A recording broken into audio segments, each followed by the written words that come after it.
Okay, here's your overview of the 8C topic, the atomic structure and periodic table. Starting off, we're going to have a quick look at the what elements are.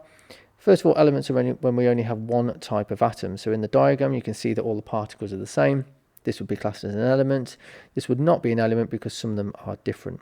There are 100 different types of elements, and each one has its own symbol. For example, H for hydrogen, He for helium, and sometimes the letters of the symbols don't always match the name. Na, this is for sodium, and you'd be expected to know the first 20. All of the elements can be found in the periodic table, which has changed its design over time. From the 1800s, John Newlands put the elements in weight order and discovered that every eighth element shared properties with the previous eighth element. So he labelled his table with the phrase octaves. Mendeleev then came along and redesigned the table, but he included gaps for elements that hadn't been discovered yet, and it gave a much nicer design, and it meant that all of the elements that shared similar properties were all in the same groups. The gaps were useful because it encouraged people or scientists to then go out and discover these new elements, and when they were discovered, they fitted perfectly into the spaces left behind. Further developments then by William Ramsay, he discovered the noble gases, which were difficult to find because they're so unreactive.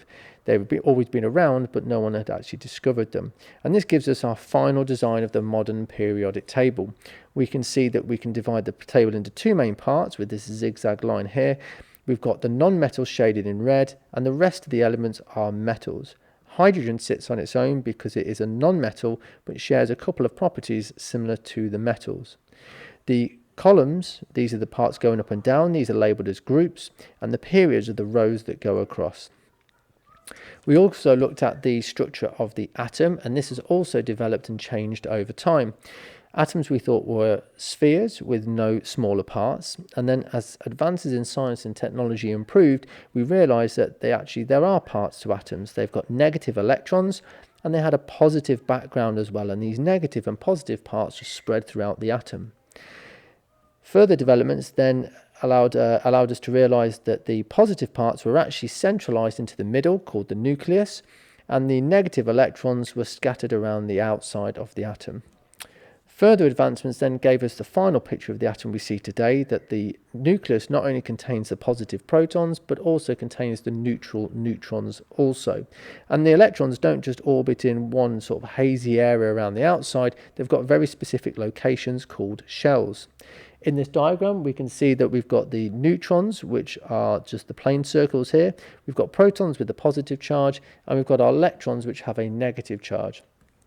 The neutrons and the protons are similar in size with a value of 1, and the electrons are tiny compared to the protons and the neutrons. They have a size of about 0.05.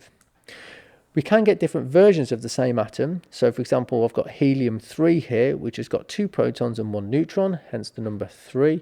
And next to it, I've got helium-4, which has 4 parts. It's got 2 protons, which makes it helium, but then it's got 2 neutrons, which makes the mass 4 overall. And I can add neutrons by changing the mass, but that doesn't change what type of atom it is. So I have 2 helium atoms here, and the difference between them is the number of neutrons, and these are called isotopes.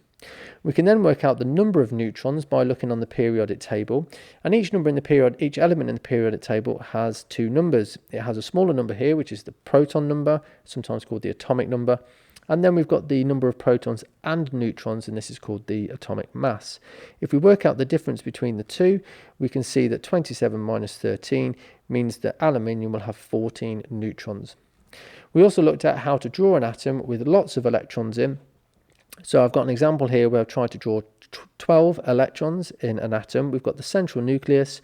I can fit 2 atoms in the first shell, so they go in first. We then draw the second shell, and I can fit up to 8 in the second shell, so that's 2 plus 8, which is 10. And because I wanted 12, I've got 2 left over, and they sit in the outer shell. If I wanted to put in 15, for example, I'd put 2 in the first, 8 in the next again, and my 5 that are left over would be in the outer shell. The maximum capacity for shells would be 2 in the first, 8 in the second, 8 in the third, and we don't tend to draw atoms any bigger than that. Just remember, we always fill from inside to outside. And that's your overview of the 8C atomic structure and periodic table lesson.